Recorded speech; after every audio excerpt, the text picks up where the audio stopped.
તો નમસ્કાર ગુજરાત, સ્વાગત છે આપનું ફરી એકવાર આજના તાજા નવા હવામાન સમાચારની અંદર. ગુજરાતના હવામાનમાં હવે આવવા જઈ રહ્યો છે મોટો ફેરફાર. ગુજરાત રાજ્યના હવામાનને લઈને ચોંકાવનારી આગાહીઓ સામે આવી રહી છે. આજના વિડીયોમાં મારે તમને બધી વસ્તુઓ વિસ્તારથી સમજાવવાની છે, કારણ કે વરસાદની જે સિસ્ટમ ગુજરાતમાં બનવાની હતી 20 થી 25 તારીખ વચ્ચે 20 તારીખ આવી ચૂકી છે. ગુરુવારનો દિવસ રાત્રિ સુધી ક્યાં પડશે કેટલો વરસાદ, ત્યાર પછી શુક્રવારની સવાર સુધીની આગાહી મારે તમને આપવાની છે વિડીયોની અંદર.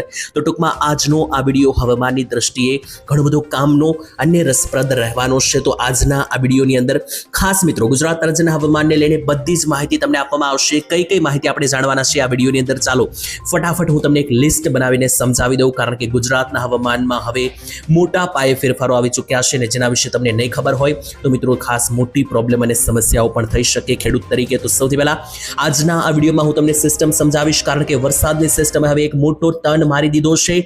બીજા નંબર ઉપર હું તમને સમજાવીશ વરસાદ વિશે, કે વરસાદ કઈ કઈ જગ્યાએ પડશે, ગામના નામ સાથે અને તારીખ સાથે. 20 તારીખ ગુરુવારનો દિવસ રાત્રિ સુધી ક્યાં પડશે કેટલો વરસાદ, અને ત્યાર પછી 21 તારીખ અને શુક્રવારની અંદર ક્યાં પડશે કેટલો વરસાદ.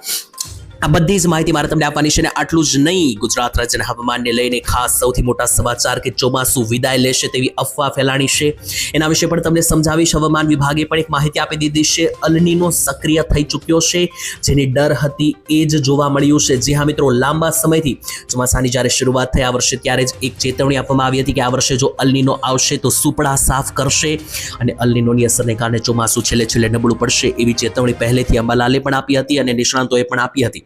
એ આગાહી સાચી પડી શકે, કારણ કે ચોમાસું હવે ખૂબ જ વધારે નબળું બની ચૂક્યું છે ભારત બાજુથી. જો અલનીનો આવશે તો આ વર્ષનું ચોમાસું હવે બિલકુલ એકદમ નબળું પડી ચૂક્યું છે, જેને કારણે વરસાદને લઈને સમસ્યા થઈ શકે. એના વિશે પણ આ વિડીયોમાં હું તમને આગળ સમજાવીશ. અને સૌથી મહત્વની વાત છે, ખાસ વિડીયો પહેલા મિત્રો જુઓ એની પહેલા તમને કહી દઉં, છેલ્લે સુધી આખો જોજો. અધૂરું જ્ઞાન તમારા માટે જ ખતરનાક સાબિત થઈ શકે. અને ચેનલ સબસ્ક્રાઇબ નથી કરી તો દોસ્તો એ વસ્તુ તો પહેલા જ કરી લેજો.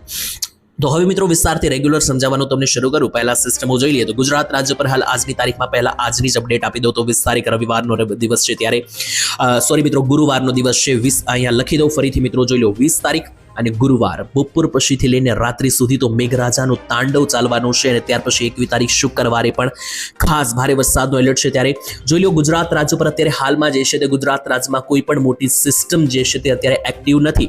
તો સિસ્ટમ નથી એનો મતલબ એવો નથી કે ગુજરાતમાં વરસાદ નથી આવવાનો, કારણ કે વરસાદ તો છેલ્લી ઘણી કલાકોથી શરૂ છે. ને અત્યારે જુઓ તો લાઈવ આ રીતના નાના વાદળો જે છે તે ગુજરાત રાજ્યમાં ઘેરાઈ રહ્યા છે. અને આ વાદળોના ઘેરાવાને કારણે ગુજરાતમાં કડાકા ભડાકા ગાજવીજ અને ધોધમાર વરસાદો જે છે તે પડતા જોવા મળી શકે. અને આટલું જ નહીં, આગામી કલાકોમાં સિસ્ટમ કે જે બંગાળની ખાડીથી આગળ વધી છે એ પણ ગુજરાતને ધમરોળતી જોવા મળી શકે, કારણ કે અહીંયા તમે લાઈવ જોઈ શકો મિત્રો, જે દ્રશ્ય આવી રહ્યા છે સિસ્ટમોના આપણી નજરની સામે તમે જોઈ શકો કે સિસ્ટમ હવે ગુજરાતથી કોઈ વધારે દૂર જે છે તે દેખાતી નથી, કારણ કે ગુજરાત જે છે ત્યાં ચોરસ બોક્સની અંદર રહેલું છે. ને ગુજરાતની એકદમ પાડોશમાં જ મિત્રો જુઓ તો આ સિસ્ટમ અહીંયા સુધી પહોંચી ગઈ છે. પરંતુ એક વાત એ જોવા મળી છે કે આ સિસ્ટમ શરૂઆતમાં એવું હતું કે બંગાળની ખાડીથી જે આ નીકળેલી સિસ્ટમ છે આ રીતની ગુજરાત ઉપરથી પસાર થશે. જો કે એ પસાર તો થવાની છે. 25 તારીખ આસપાસ એના ખૂબ જ ખૂંખાર વરસાદો પણ પડવાના છે. 22 થી લઈને 28 તારીખ માટે એલર્ટ પણ આપવામાં આવ્યું હતું પહેલા જ. એ બધી વાત સાચી, પરંતુ પહેલા એવું લાગી રહ્યું હતું કે આ સિસ્ટમને કારણે ધોધમાર વરસાદો પડશે, ભયંકર લેવલના વરસાદો ગુજરાતમાં તારાજી મચાવી દેશે. પરંતુ અત્યારે જે સિસ્ટમ એક ડિપ્રેશનમાં ફેરવાઈને નબળી પડી ગઈ, તો ગુજરાત ઉપર સિસ્ટમ તો ચોક્કસ આવશે. 22 થી 28 તારીખ જે આગાહી હતી એ પણ સાચી, બધું જ સાચું, પરંતુ સિસ્ટમ નબળી પડી ચૂકી છે. જેવો વરસાદ ધાર્યો તો એવો ભયંકર લગભગ નહીં આવે, કારણ કે સિસ્ટમ પ્રોપર નબળી પડી ચૂકી છે. જો કે એ સિસ્ટમ જ્યારે ગુજરાત ઉપર 22 તારીખે વધારે નજીક આવશે ત્યારે પ્રોપર એના ઉપર હું વિડીયો બનાવીશ, કારણ કે સિસ્ટમ ગમે ત્યારે નબળી પડી શકે, ગમે ત્યારે ફરીથી મજબૂત બની શકે. અત્યારે હાલની સ્થિતિમાં જોઈએ તો સિસ્ટમ થોડી નબળી પડતી તો અત્યારે ચોક્કસ જોવા મળી છે.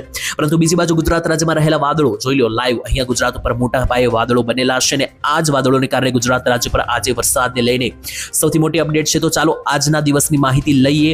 20 તારીખ ગુરુવાર રાત્રિ સુધી 2 વાગ્યા સુધી કેટલા ભાગોમાં વરસાદ પડશે તે લઈને જે અપડેટ છે જોઈ લો. બપોર પછી ગુજરાત રાજ્યમાં મેઘમંડાણ અને મેઘતાંડવને લઈને આવી રહી છે સૌથી મોટી આગાહી. ગુજરાતના ઘણા બધા વિસ્તારમાં બપોર પછીથી લઈને રાત્રિ સુધી મધ્યમથી ભારે વરસાદો પડવાના છે, જેમાં મધ્ય ગુજરાતમાં સારા એવા વરસાદની આગાહી છે.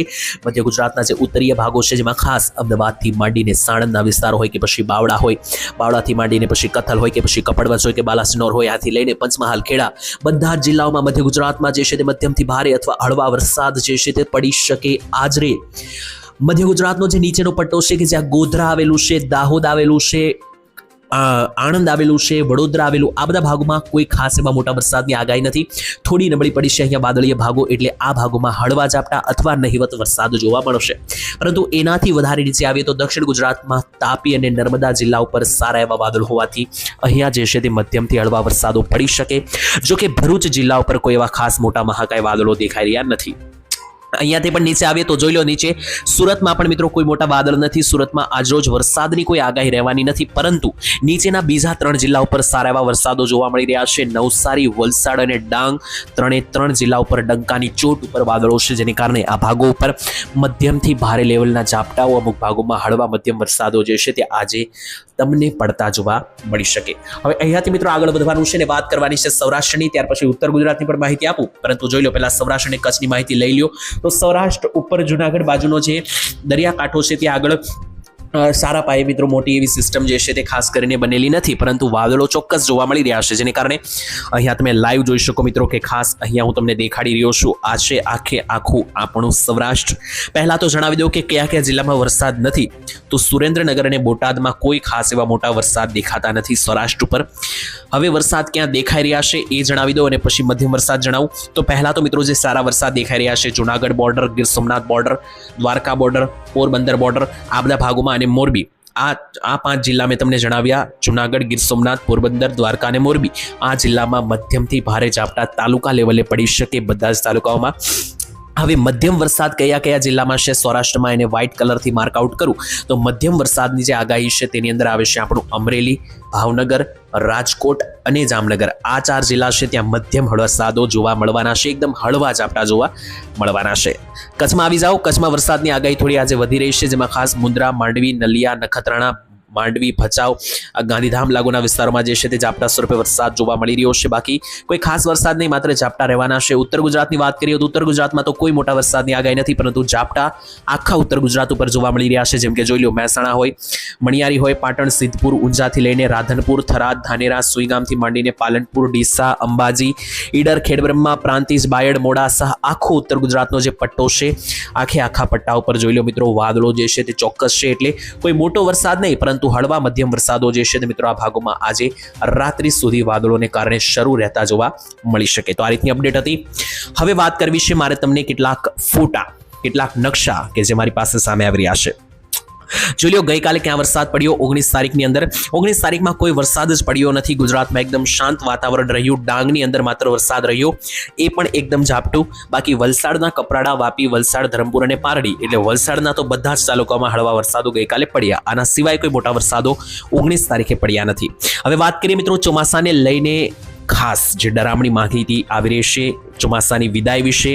તો વિદાયને લઈને શું નવી માહિતી છે?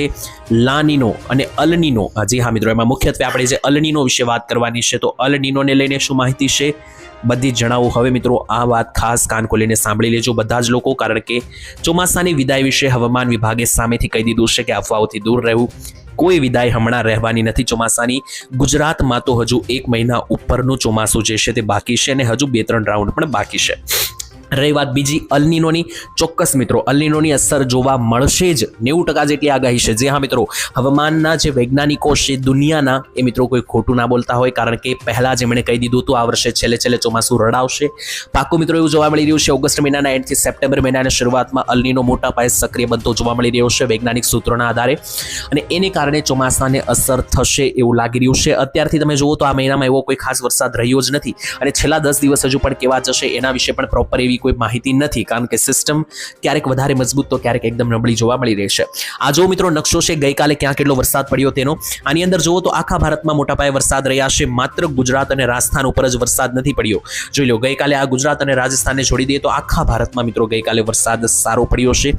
જો કે હજુ મિત્રો ચોમાસાની અંદર ઘણા બધા અભિન્ન અંગો અને વળાંકો આવવાના છે, એટલે હજુ આ ચોમાસાની અંદર ઘણી બધી ગેમ બાકી છે. એવા વળાંકો જેના વિશે તમે કોઈ ધારણા પણ નહીં કરી હોય, પરંતુ આ બધી માહિતી તમને આ ચેનલ ઉપર સાચી રીતે જાણવા મળશે, કારણ કે વરસાદ છે તો છે, નથી તો નથી, એ કહેતા અમને આવડે છે મિત્રો. જેમ કે આજે જ તમને કહી દઉં, કોઈ મોટા વરસાદ નથી, માત્ર ઝાપટા. મેં તમને જણાવ્યું એ રીતે. તો આ રીતની સાચી અને સચોટ જો માહિતી જાણવી હોય તો અમારી ચેનલ સાથે જોડાયેલા રહેજો સબસ્ક્રાઇબ કરીને. બાકી આજ માટે આટલું. કાલે ફરી મળીશું. ત્યાં દરરોજ આપશો. ધન્યવાદ. જય માતાજી, જય દ્વારકાધીશ.